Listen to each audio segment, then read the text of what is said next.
Hello guys, how are you?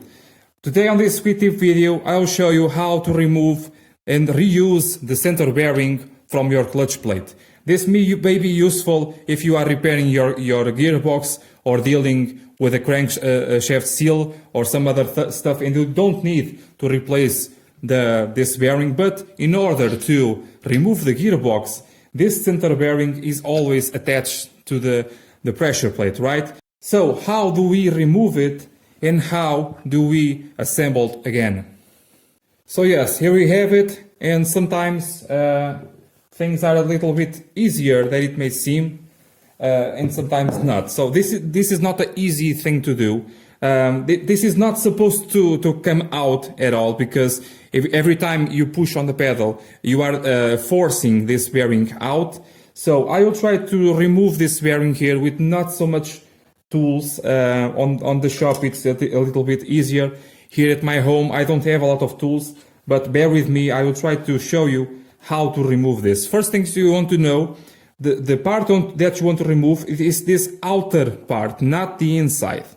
And if you pay close attention, on this center part here, if you look really closely, you will notice a gap over there. Now, this gap tells you that you have a pressure ring inside here that you have to shrink in order, like this, in order to take out the bearing. Now, to push all around the ring, you need multiple hands and small tools and small screwdrivers. I don't have those.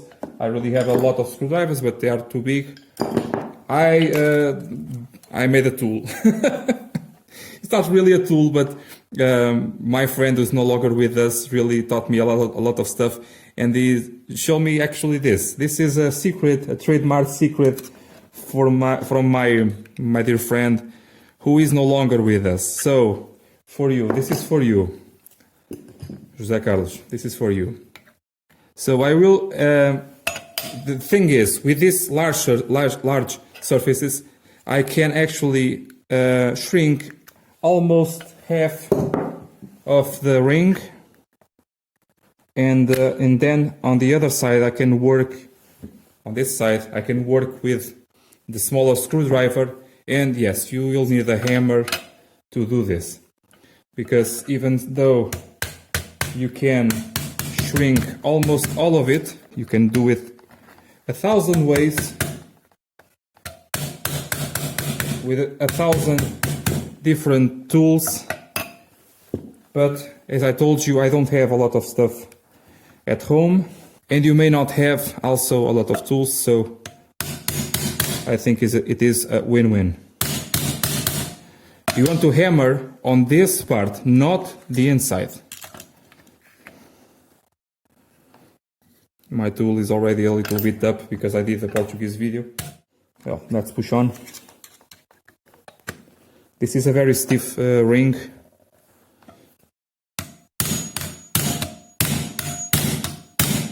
Very stiff ring.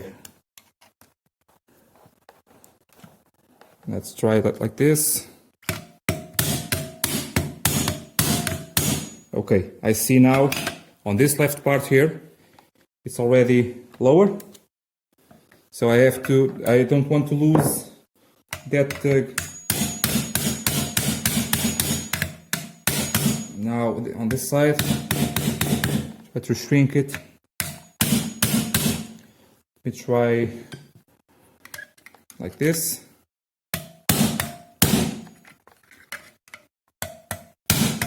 In your case, take your time. It's climbing up on the other side. So maybe I can do, oh, I think, grab it on the bottom side.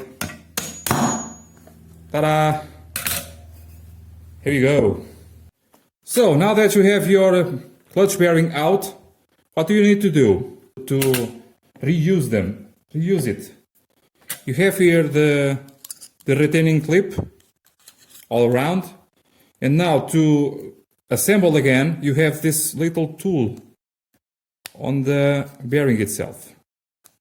This is very common on these multi-jet and JTD engines.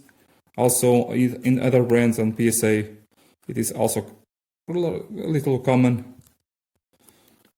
to happen. You want to raise up this plastic nylon thing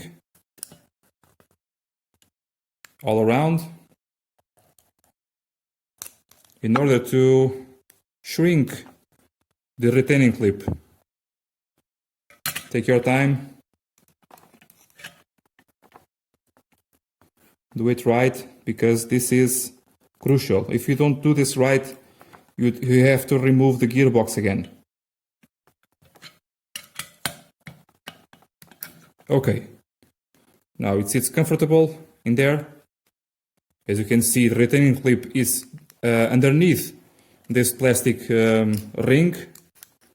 And now what you want to do is not to put this again on your pressure plate. What you want to do is to assemble your clutch kit, assemble everything. And this bearing will be mounted on a fork normally, like any other clutch release bearing. What you want to do next is to assemble your gearbox in place with this still not connected to the pressure plate. And now, very carefully, you are with your hand, feel when this bearing is touching on the press, like this. This next part, you have this all assembled inside the gearbox, okay? You are really trying to feel when it is just touching the pressure plate, and you are feeling this with your hand on the lever, the clutch lever, where the clutch secondary pump actuates. With your hand, with a sudden and firm force, you try to push it in place, to feel this. Okay, it is in place. Now assemble the clutch pump and see on the pedal if the movement is correct. Now you have again the same bearing on the pressure plate. Just one last thing here. As you can see here, it says Valeo, on here also Valeo, and it may be written on here also Sachs, I think, over there. So Sachs and Valeo are really the same company. If you are looking for a flywheel or clutch kit assembly, if you see the two brands and two different prices, it is just the way it is, but they are the same brand. The same way Look and Shafler are now the same brand, so is Valeo and Sachs. On this particular assembly, as I told you on the video about the flywheels, with the Fiat gearboxes, it is really important to use the Valeo Sachs assembly. That is the original assembly. On the GM gearboxes, you start to see the Look and Shafler flywheel assemblies. So you don't want to mix them up, because you will get a lot of strange problems, okay? As I told you on the video up there. I hope you like this video. I hope you can consider subscribe, share with your friends, and hit the like button. Also, on the description below, there is a lot of information that can be really useful for you. I'm talking about playlists, videos related to this one and other videos, and helps for the channel. See you next time, guys. Bye.